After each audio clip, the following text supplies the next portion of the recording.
Helen Yee here in Boston. Always great to be joined by the one and only Mr. Iaquinta. Great to see you. But first off, how's your new storefront? The new brokerage, the storefront's doing great. Selling houses on Long Island, it's a beautiful thing. Plenty of happy buyers, sellers, and the agents that are now with me, they're doing great. So it's incredible. Yeah, I've seen a lot of great reviews about it online, of course, and on your Instagram, which, by the way, the last photo you posted, it looks like you were flying through the air like Superman. Were you showing a house doing that? I had a family party in the backyard. I live on a canal, so I was jumping off, and my cousin Samantha, she caught a great shot. It was like, it doesn't even look real. It looks like I'm floating over the house. So yeah, it's a pretty unique shot she got. Yeah, definitely. But hey, living on a canal, you're doing pretty all right for yourself selling houses. Yeah, I found a good one, that's for sure. I searched hard and a long time for this property right on the canal. It's like what I've always dreamed of. So yeah, no, it doesn't suck to wake up in the morning on Long Island, that's for sure. Well, congratulations. And for everybody who's looking to buy a house, though, where can they reach out to you? Instagram, Twitter, at Iaquinta. It's pretty easy to get to me. Yeah, in 2023. But we are here in Boston for UFC 292. Your good friends, Chris Weidman and Aljamain Sterling, they are fighting tomorrow. They just weighed in this morning. So how's Aljo looking? I saw him post a photo. He's up to 144 right now. I didn't even see that. Yeah, he's going to put on that weight quick. He quick turnaround from, I mean, what was it, 13, 14 weeks ago. He fought right back into it, right back into training camp. I think it's a huge benefit to him. He doesn't lose a step. He's just building off that last performance. One of the easier weight cuts I've ever seen him have, probably maybe the easiest. And it's just like everything he's just stepped up. His training, his skill set, his technique, his press conference. The people are raving about him he carried that press conference, you know. So I think this is like Aljamain Sterling, the superstar, coming out this weekend. Well, speaking of the press conference, he was wearing a backpack. So is that a bit of foreshadowing of what we can see tomorrow in the fight? I wouldn't be surprised. That's his forte. He gets on the back, and it's a long night or a short night, depending on how tough the guy is.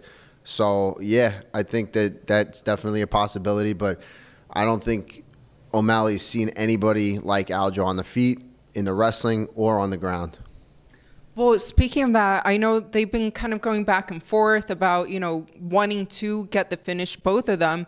So do you see it going the championship rounds and going the distance, or can you see it finish? Either way, I think I see, Aljo can grab him, throw him down, end it early. If it goes past round 3, 4, 5, that's Aljo's been there. He's been there the last couple of fights, so he's more than prepared for that, where it's uncharted territory for O'Malley. And we'll see what happens when he's tested. We'll see how tough he is. That round 4 and round 5 is one thing in the gym, but to then do it in the cage, that really it's a whole nother test. So we'll see if he's ready for it. We'll see if he holds up, if it even gets there. Well, Aljo's been talking a lot about wanting to move up in weight to 145. So how confident are you that with a win tomorrow, he will be moving up to featherweight? I'm pretty confident. With a win, I think they're going to make that fight happen with Volkanovski. I know Aljo wants it. He's been saying it for a while. He's chasing that legacy. And that's that'll seal the deal right there. I mean, this will be another notch in the belt. He goes up in weight, wins the belt there. And he just keeps building and building. And that's what he's all about. And he says something, and he does it. And, yeah, I definitely see that happening. And Merab sliding in there, getting the title shot. I mean, it's a beautiful thing. These guys work so hard. They deserve everything that's coming. And that's the way they're seeing it. And that's the way I think it's going to happen. Well, hey, Merab sliding in there like that Thriller jacket, the Michael Jackson jacket he's still wearing. Has he taken that off at all? Yeah, he just, it's just a little poke in the, a little poke to him. It's he could be, Yeah, he could have stole that thing if he really wanted to. You know, if it wasn't for the security guards, O'Malley's never getting that jacket back because he ain't taking it from Rob. That's for sure. Oh, so you're saying that's a dupe? I don't know. Allegedly, maybe. Not Amazon. I don't know. I don't know what it is. Whatever it is, it's hysterical. That's for sure. Yeah, definitely. I know all the fans love seeing that. But you brought up Merab, and if Aljo does go up to 145 to fight Volkanovski next, then who would you like to see Merab fight for that vacant title? Yeah, I don't know. There's a lot of guys that are right there. You know, we'll see how the other fight goes. Munoz and Cheeto, right? Mm-hmm. Sanhagen, you know, he's having surgery, so we'll see how he comes back.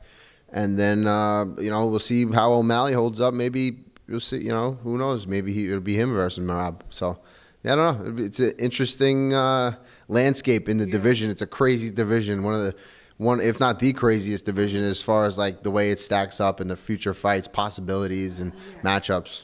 Yeah, super fun and a lot going on. But speaking of which, one of the fan favorites returns tomorrow after a little over 2 years off. Chris Weidman, he got a nice pop yesterday at the press conference. How's he been looking? He's looking dangerous.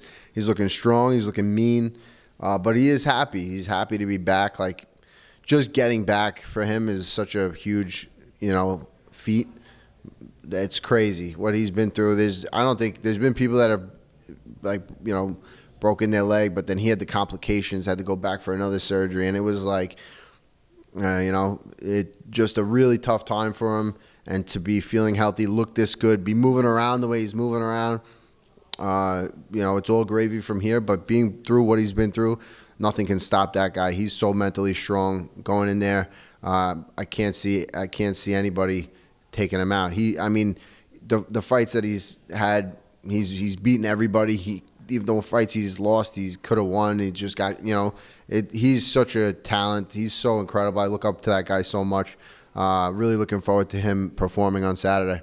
Well, I love the bond and the brotherhood that you all share. And I know all the fans can't wait for tomorrow. A lot of great fights happening.